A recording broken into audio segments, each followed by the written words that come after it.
이 시간 하나님의 말씀 10편 25편 1절에서 7절 말씀까지 우리 한 절씩 교독하도록 하겠습니다.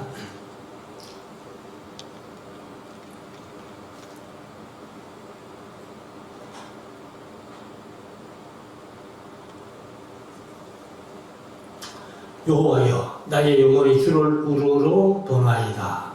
나의 하나님이여, 내가 주께 의지하였사오니 나로 그릇하지 못하고 나의 옷으로 나를 이기어 계략을 의지 못하게 하소서. 주를 바라는 자는 수치를 당하지 아니하려니와 무고히 속이는 자는 수치를 당하리이다. 여호와여, 주의 도를 내게 여기시고 주의 계획을 내게 하옵소서. 주의 진리로 나를 지도하시고 교훈하소서. 주는 내 구원의 하나님이시니 내가 종일 주를 바라나이다. 여호와여, 주의 인도하심과 인자하심이 영원하옵소서. 주여 이것을 기억하옵소서. 같이 읽읍시다.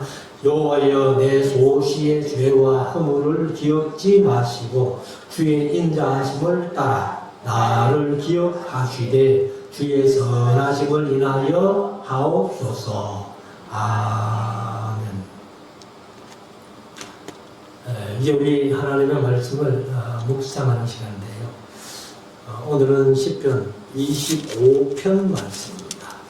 22절까지 있는 그런 말씀인데, 역시 다른 부제목은 없고 다윗의 시라고만 기록된 것입니다.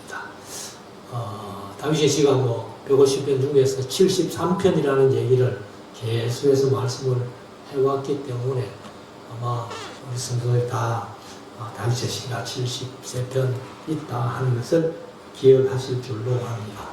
근데 다윗의 시라고 한 것 외에도 다윗의 시라고 여겨지는 시들이 많이 있습니다. 그래서 이제 다윗의 시라는 것이 없기 때문에 사실은 그냥 내용상으로 봐서 아마 다윗의 시가 아니냐 하는 그런 시들도 있다는 겁니다.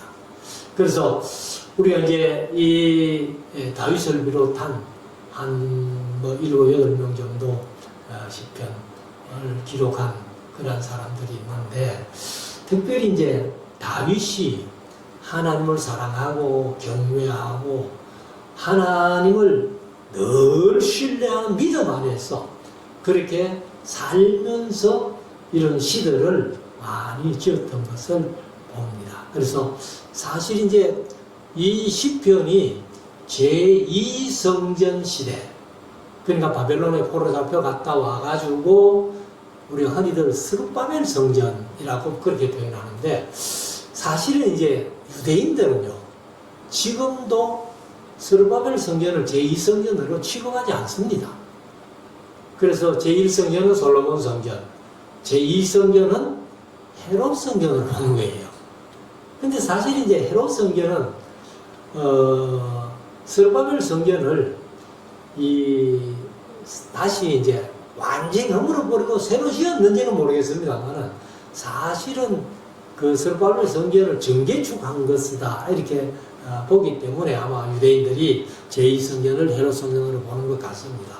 왜 그렇게 말씀을 드리는가 하면, 요즘은 모르겠습니다만 전에 한번 이스라엘의 버스에 광고를 이렇게 붙여 다니는데, 어떤 광고를 붙여 다니가 하면은 제3성전은 우리의 손으로, 제3성전은 우리의 손으로. 그래서 지금 이 유대인들이 성전 지을 준비는 완벽하게 다 해놨습니다.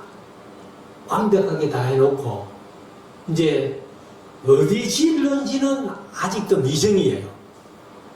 근데 우리가 흔히들 예루살렘 그 성전산에 그 오마르 사원이 무너지고 그 자리에 성전이 있는다. 근데 지금 유대인들은요, 거의 그렇게 안 봅니다. 다른 곳에 성전 지을 터가 마련되어 있다는 겁니다.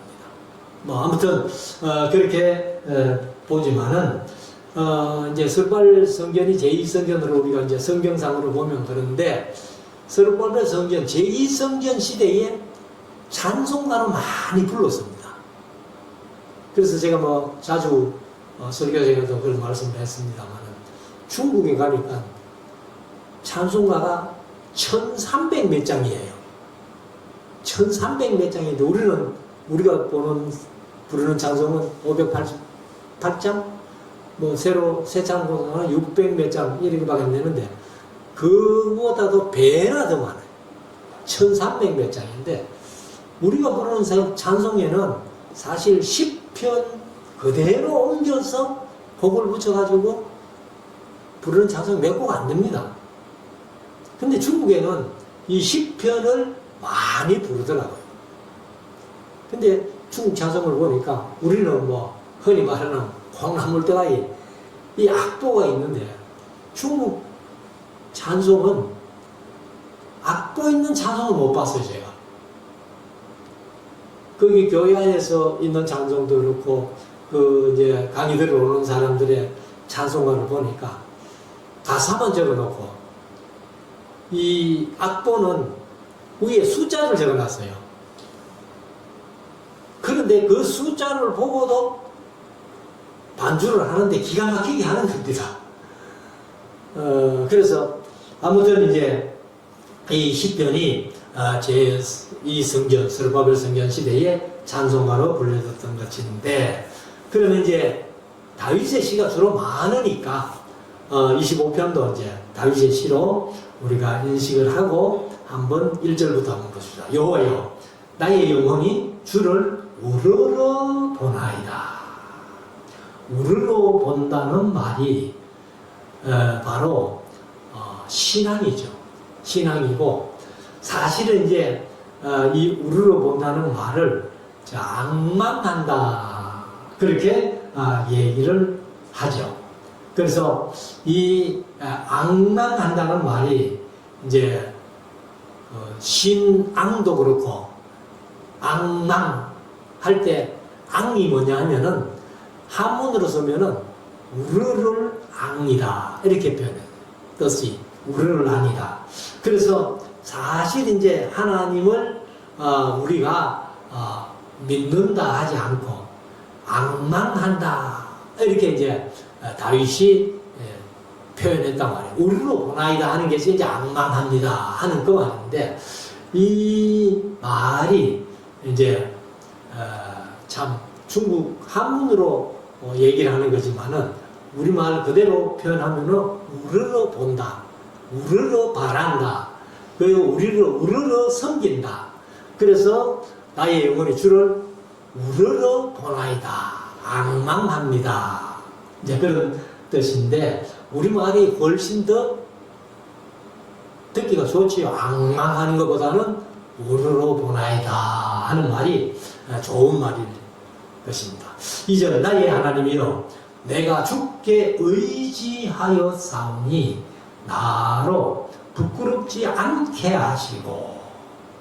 이게 이제 다윗이 사실은 늘 하나님을 의지하고 그렇게 살았기 때문에 그 다윗이 이제 하나님 앞에 기도하는 내용이죠. 그래서 내가 주를 항상 의지하며 믿음으로 살아가고 있으니까 나를 부끄럽지 않게 해달라, 그렇게 합니다. 그래서 우리가 사실 이 세상 살아가면서 어디 가서든지 간에 남에게 부끄럽지 않는 삶을 사는 것이 좋은 삶이잖아요.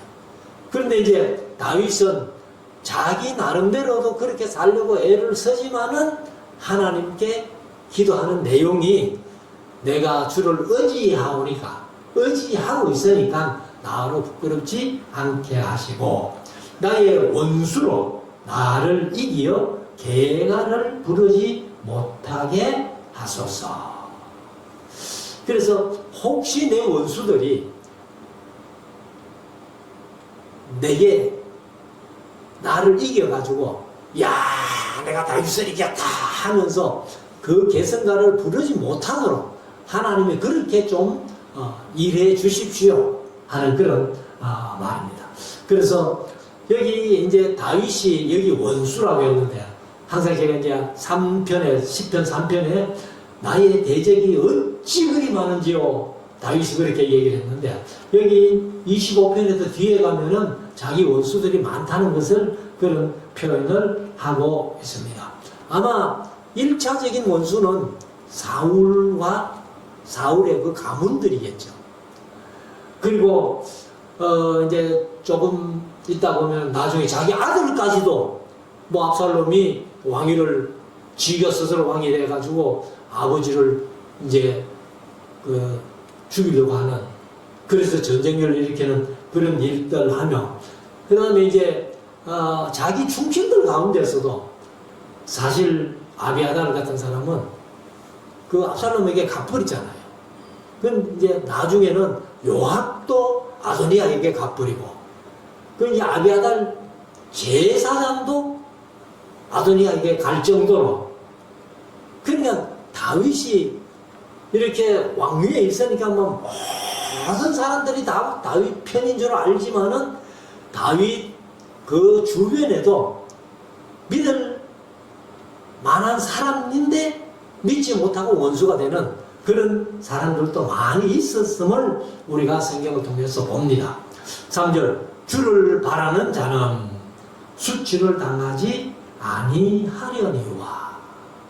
그러니까 이제 내가 주께 의지하여사오니 부끄럽지 않게 해달라 하는 말이 이제 내가 주를 바라니까 수치를 당하지 아니하겠다 하는 것을 이제 다윗이 고백을 합니다. 그래서 무고히 개역개정은 까닭 없이 속이는 자는 무고히 속이는 자는 수치를 당하리이다.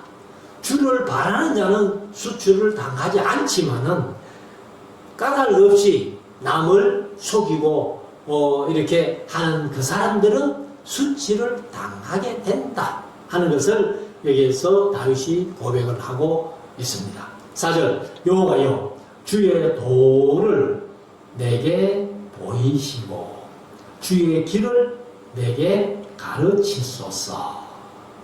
여기 이제 도도 주의 도를 할 때 도자가 길도자거든요. 그러면 이제 주의 도를 해놓고 뒤에는 또 주의 길을 같은 길이란 뜻이에요. 같은 길이란 뜻인데 사실 이제 유대인들은 다 그런 건 아닌데 성경을 보면은 같은 말을 반복해서 쓰는 것을 좀 꺼립니다.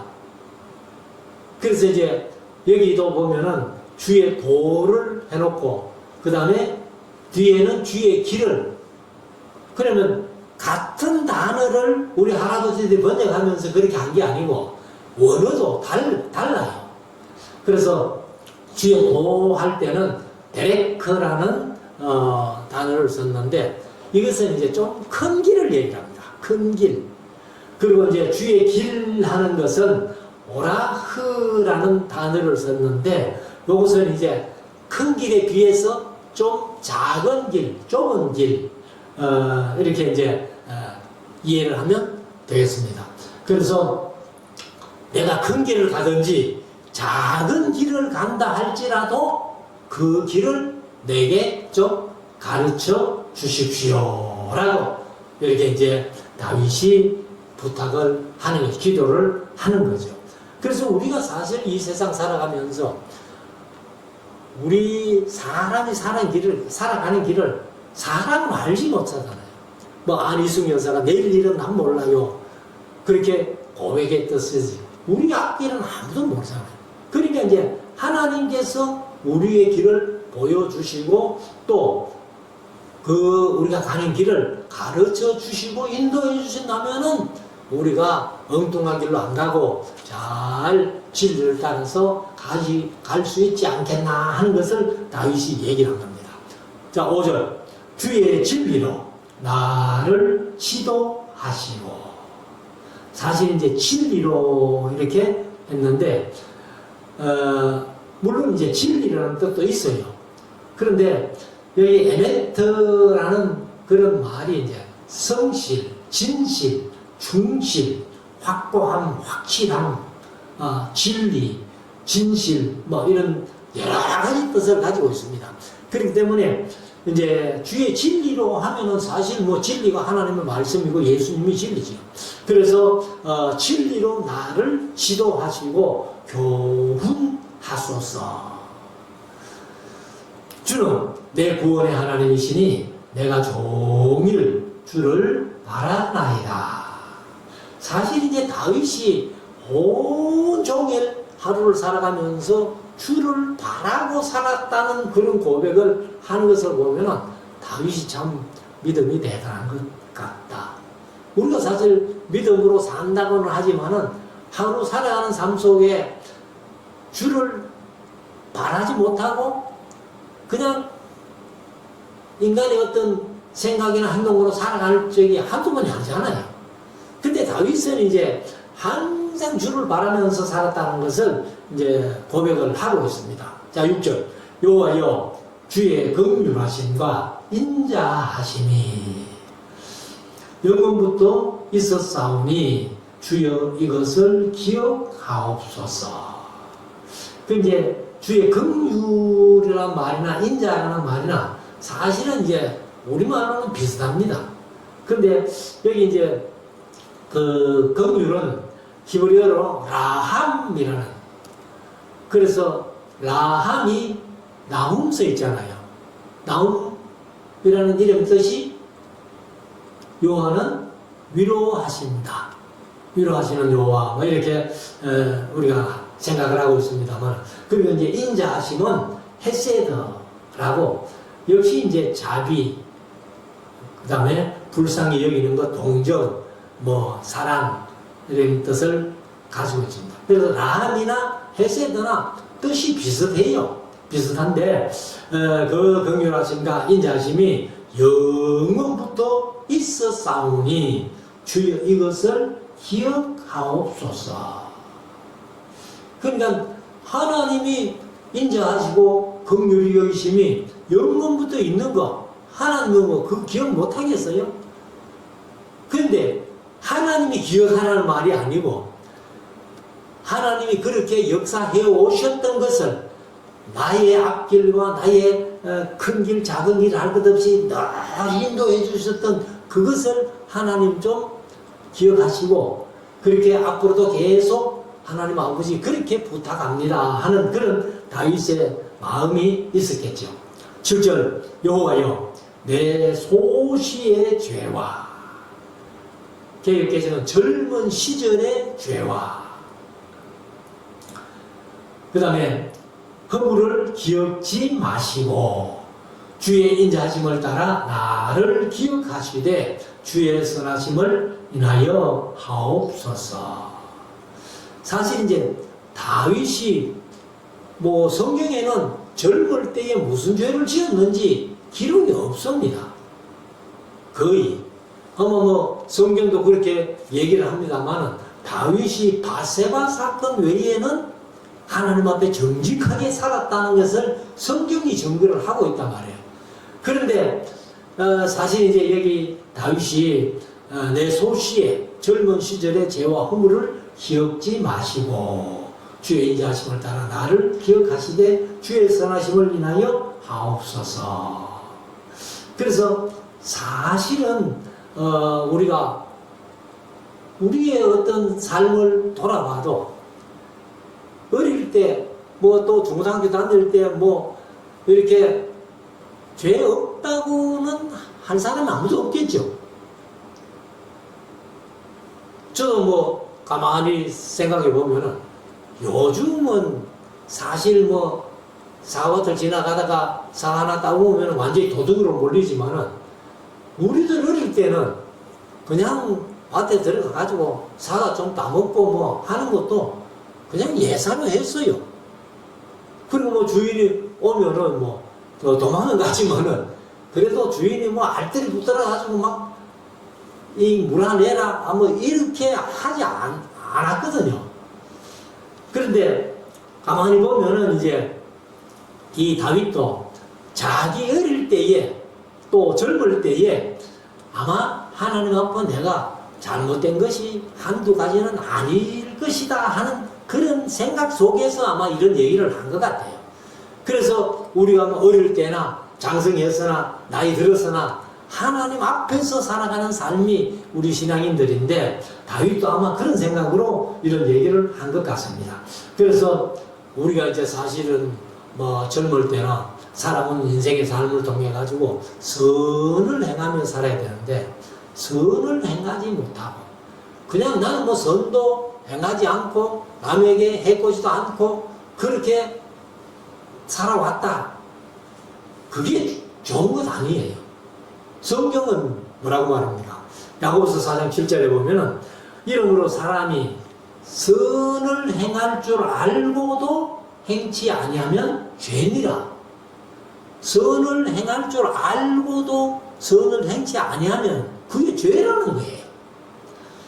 그래서 전도서 7장 20절에도 이런 말이 있습니다. 선을 행하고 죄를 범치 아니하는 의인은 세상에 아주 없다. 또 솔로몬이 또 그렇게 얘기해요. 선을 행하고 죄를 범치 아니하는 의인은 세상에 아주 없다. 전도서 7장 20절. 그래서 아마 다윗이 이제 내 젊은 시절에 소시의 허물을, 죄와 허물을 기억지 마시고 하는 이 표현을 한 것 보면은 다윗이 그래도 어려서라도 범죄하지 않고 내가 혹 잘못이 있더라도 주님 그거 기억하지 마시고 나를 의의 길로 인도하옵소서 하는 그런 다윗의 고백이 참 복된 고백이죠. 또 그렇게 고백할 수 있다는 것이 그게 은혜라는 거예요. 자, 8절. 여호와는 선하시고 정직하시니 그러므로 그 도로 역시 도인데 데레크라는 큰 길을 얘기합니다. 그리고 죄인을 교훈하시리로다. 그래서 이제 이 도라는 말을 뭐 다른 표현으로 하면은 요즘은 전부 하나님의 말씀이라 해도 괜찮다라고 제가 자주 말씀을 드렸는데 그래서 여호와는 선하시고 정직하시니 그러므로 그 말씀으로 지금 같으면 66권 성경의 말씀으로 죄인을 교훈하시리로다. 그래서 교훈하시리로다 했는데 이게 이제 교훈이라는 뜻보다는 가르치시리로다 이렇게 이제 하는 것이 더 좋습니다. 그래서 여기 야라라는 말이 던지다 혹은 내던지다 물을 던지다 비를 내리다 쏟아 가르치다 이런 뜻이 있어요. 근데 이제 가르치다는 뜻은 아마 우리 할아버지들이 교훈하시리로다 이렇게 번역을 한 것 같습니다. 9절 온유한 자를 공의로 지도하시며 온유한 자에게 그 도를 가르치시리이다. 그래서 역시 이제 여기는 8절에는 교훈하시리로다. 그 다음에 이제 9절에는 가르치시리로다. 이렇게 이제 했는데 역시 그 가르치다는 뜻은 똑같은데 단어는 달라요.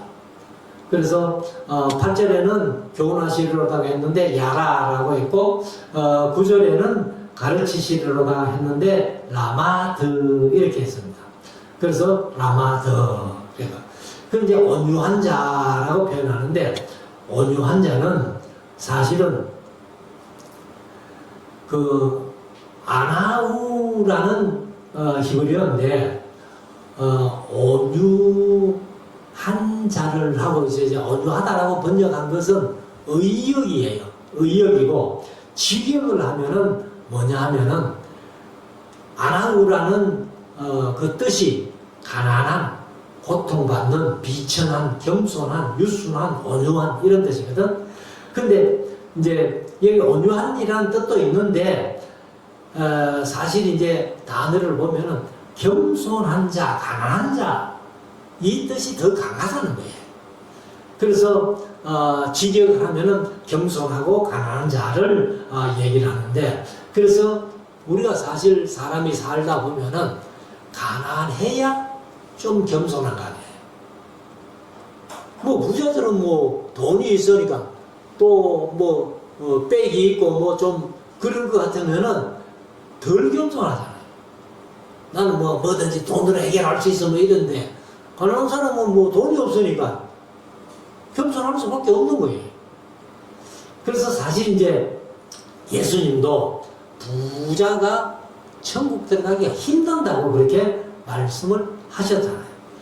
그래서 디모데전서 6장 10절에 보면은 돈을 사랑함이 일만 악의 뿌리가 되나니 이것을 사모하는 자들이 그 미혹을 받아 믿음에서 떠나 많은 근심으로 자기를 찔렀도다.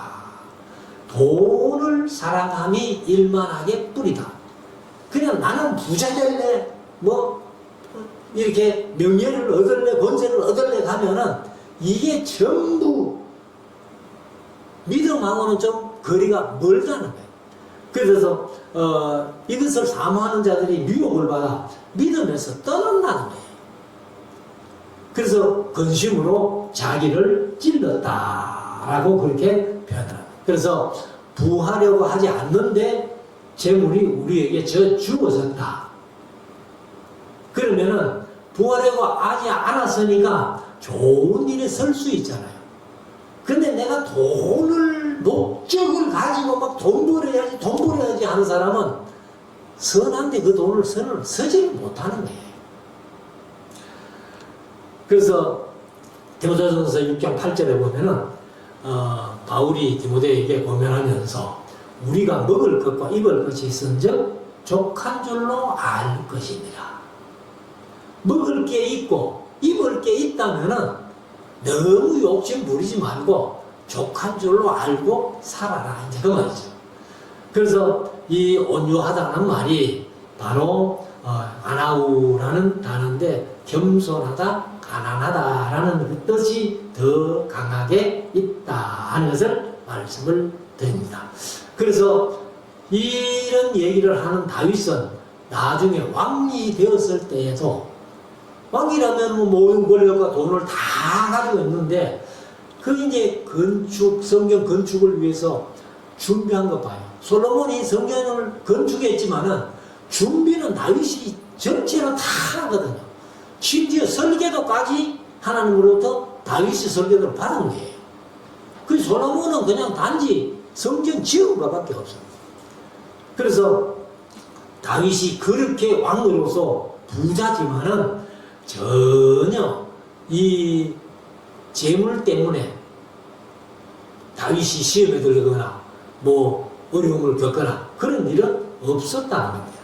자, 10절 여호와의 모든 길은 이거는 이제 오라흐 했는데 작은 길, 좁은 길 이런 뜻입니다. 그래서 여호와의 모든 길은 그 언약과 정의를 지키는 자에게 인자와 진리로다. 그럼 이제 언약과 증거 역시 요즘 같으면 하나님의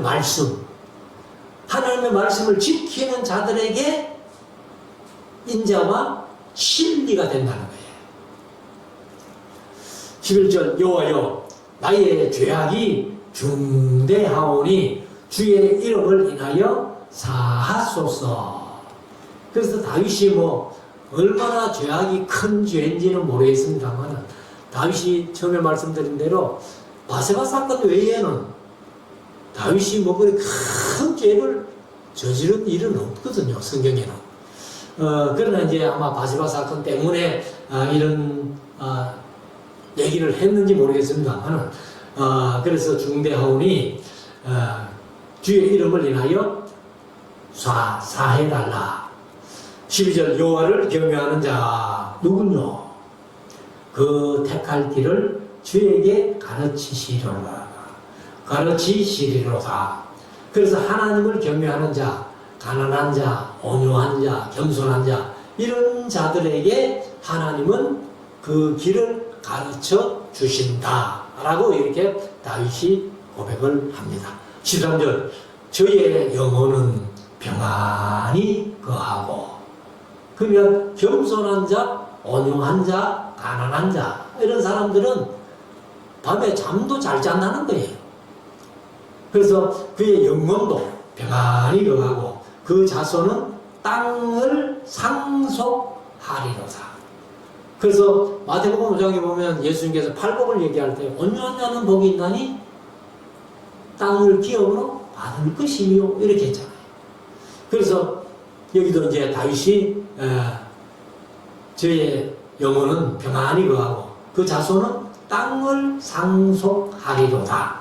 14절 여호와의 친밀함이 경외하는 자에게 있으며 그 언약을 저희에게 보이시리로다.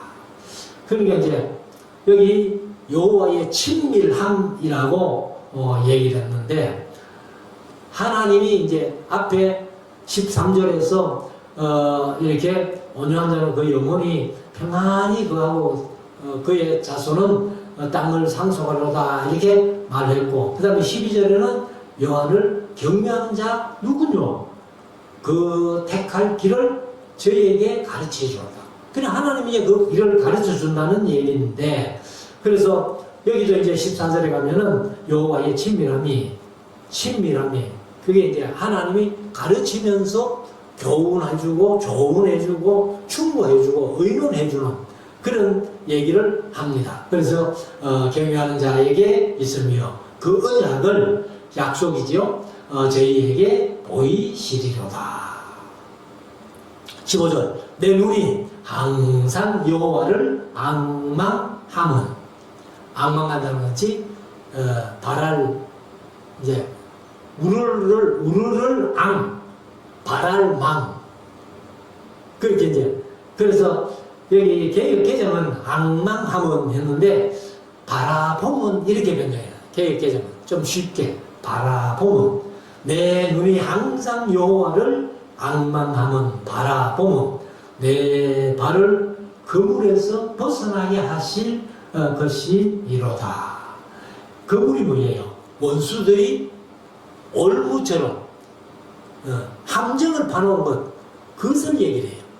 그래서 그 그물 이제 새를 잡기 위해서 이제 그물을 쳐놓은 것처럼 그렇게 그물에서 벗어나게 하실 것임이로다. 그래서 다윗이 하나님을 바라보고 하나님을 믿고 하나님을 경외하고 살아가는 그 삶 속에서 하나님이 원수들이 저는 그 덫에 내가 걸리지 않게 하나님이 도와주실 것이다. 인도하실 것이다. 16절 주여 나는 외롭고 괴롭사오니 왜요? 주위에 있는 사람들이 전부 원수같이 대적같이 행하고 그냥 다윗은 꼭 혼자 있는 것 같은 그런 느낌을 받은 거예요. 그래서 외롭고 괴롭사오니 내게 돌이키사 나를 긍휼히 여기소서. 긍휼히 여기소서를 개혁개정은 나에게 은혜를 베푸소서 이렇게 이제 번역을 했습니다. 그래서 아마도 이때는 사울을 피해서 한 10년 동안 망명 생활할 때 다윗이 아마 이런 외로움을 느끼지 않았나.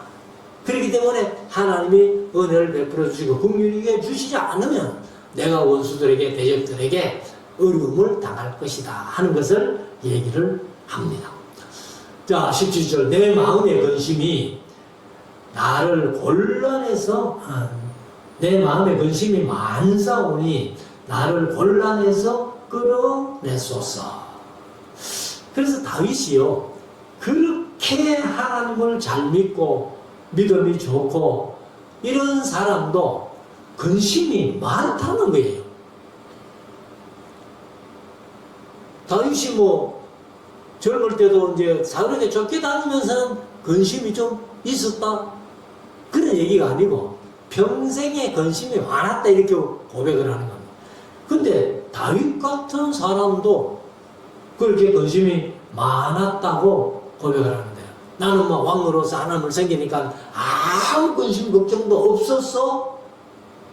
이러면은 우리가 부끄러웠을 텐데. 근데 다윗 같은 그런 사람이 나도 내 마음에 근심이 많았다고 고백을 한다.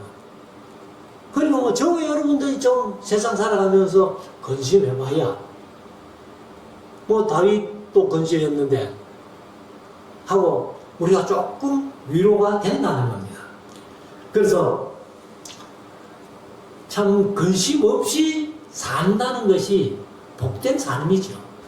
그래서 너희 염려를 다 주께 맡겨버리라. 그냥 그래서 염려하지 마라. 이렇게 표현을 하지 않습니까? 예수님께서 그렇게 말씀을 하셨는데, 그래서 우리가 아무 죄도 안 짓고 이렇게 믿음 생활 한다고 하지만은 다윗도 근심이 많다고 그렇게 고백을 합니다. 그래서 그런 근심을 가지고 하나님 앞에 나아가도 하나님이 그 근심을 다 면케해 주시니까, 하나님이 인도해 주시니까 그게 은혜고 복이라는 겁니다. 그래서 우리가 사실 그 성경에 보면은 모든 사람들이 다 약점이 있단 말이에요. 그리고 부족함이 있는 거예요. 허물이 있습니다. 그러나 이제 우리가 부족하고 허물이 있기 때문에 하나님 앞에 겸손할 수밖에 없는 거예요. 그래서 우리가 이제 그 존 뉴턴이라는 사람이 본래는요, 이게 이제 흑인들, 아프리카의 흑인들 잡아와가지고 사람을 팔아먹던 인신매매범이라는 거예요. 인신매매범인데, 그런데 이런 사람이 나중에 예수 믿고 목사가 된 거예요. 목사가 돼가지고죠. 그래서 지금 세계인들이 다 부르는, 가장 많이 부르는 찬송가,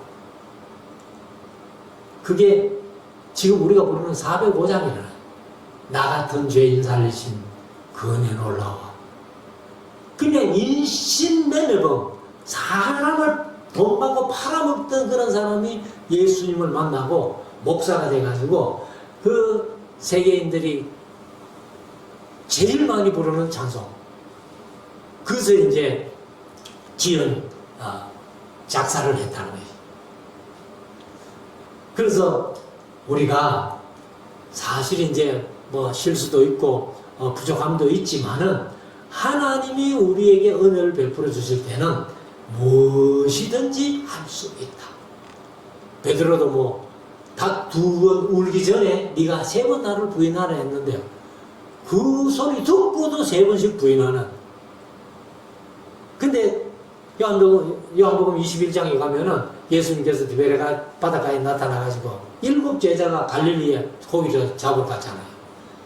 근데 예수님이 그 디베레가 바닷가에 부활체로 나타나가지고 베드로를 만나가지고, 야 베드로, 네 소위 수제자라고 하면서, 제자 중에는 제일 어뜸이라고 하면서 네 그럴 수 있나? 만약에 예수님께서 베드로에게 그렇게 따지고 물었다면은 아마 베드로 어떻게 했을는지 몰라요. 근데 하나님은, 예수님께서는 그것을 전혀 따지지 않고, 네가 나를 사랑하느냐, 네 양을 먹이라. 네가 나를 사랑하느냐, 네 양을 치라. 네가 나를 사랑하느냐. 그러니까 베드로가 아마 성도들에게 이제 이렇게 신방을 가가지고 낙심하고 있는 성도들 신방 가면은 다른 사람 말은 그 낙심한 사람들이 잘 안 들을지 몰라요. 근데 베드로가 가가지고 나를 보시오.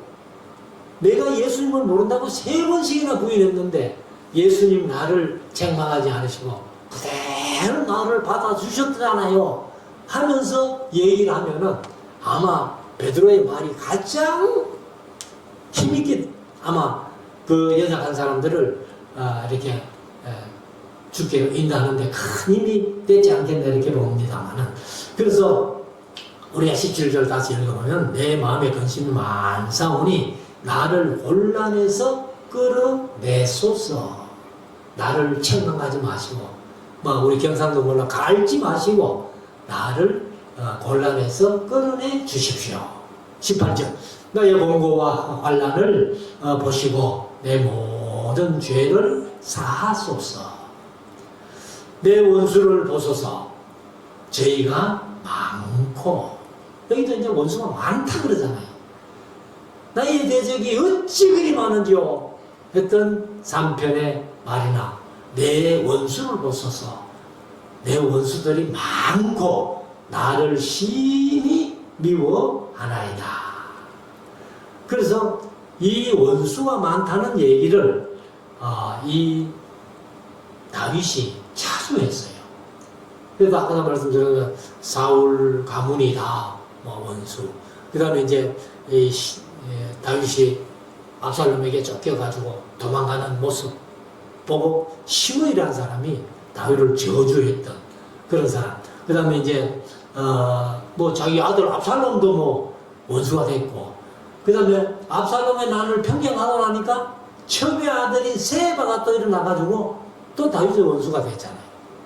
그리고 뭐 그 모사로 있던 아이도벨도 그렇고, 그 다음에 뭐 아도니아도 아까 말씀드렸습니다만은 요압과 아비아달 제사장 군대 장관 같이 아도니아를 왕 세우는, 그럼 다윗의 인간적으로 보면 원수죠. 그래서 다윗이 아마 이 세상을 살아가면서 나의 원수가 그렇게 많다는 것을 이제 얘기를 합니다. 그래서 우리가 사실 이제 원수가 많고 선을 행할 때에 낙심하기 쉽다는 거예요.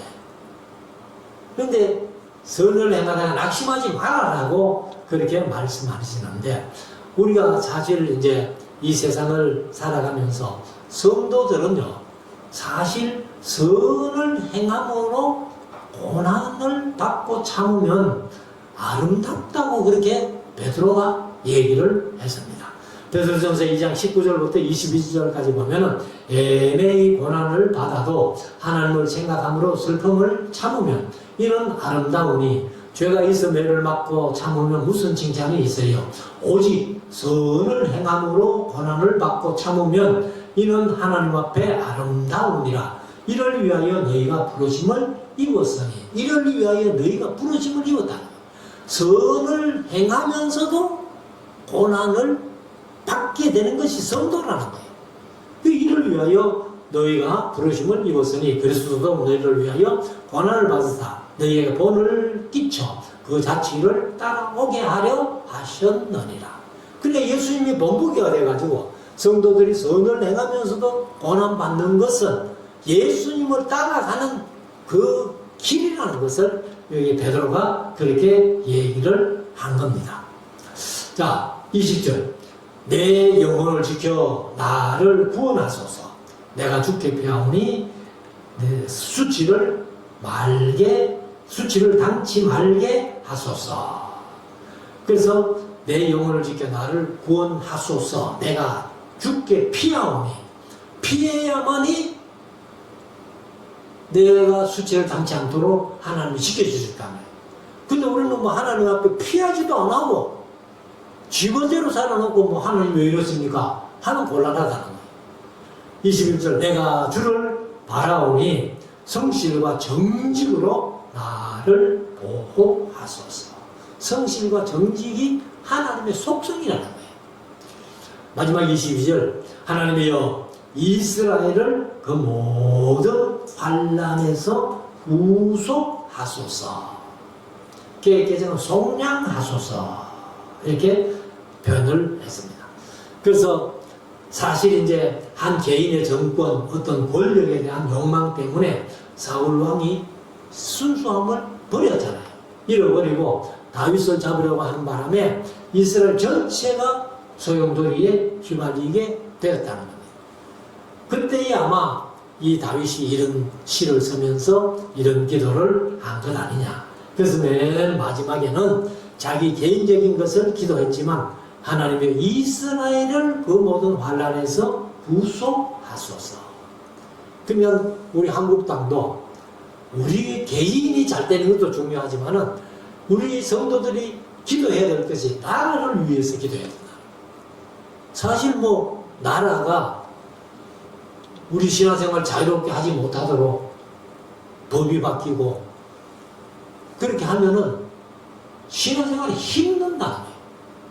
그래서 우리가 반드시 나라를 위해서 기도해야 된다. 그래서 다윗도 개인적인 쭉 얘기를 해놓고 마지막 22절은 하나님이여 이스라엘을 그 모든 환란에서 구속하소서 하고 나라를 위해서 기도했다. 그래서 오늘 이제 제가 기도도 했습니다만은 오늘 지방선거 했고 지금 개표가 한참 진행 중이라고 생각이 됩니다만은 제비는 사람이 뽑히면은 그 뜻을 이루시는 분은 하나님이십니다. 하나님께서 이 나라를 지켜주지 아니하시면요 인간이 아무리 노력해도 안 된다.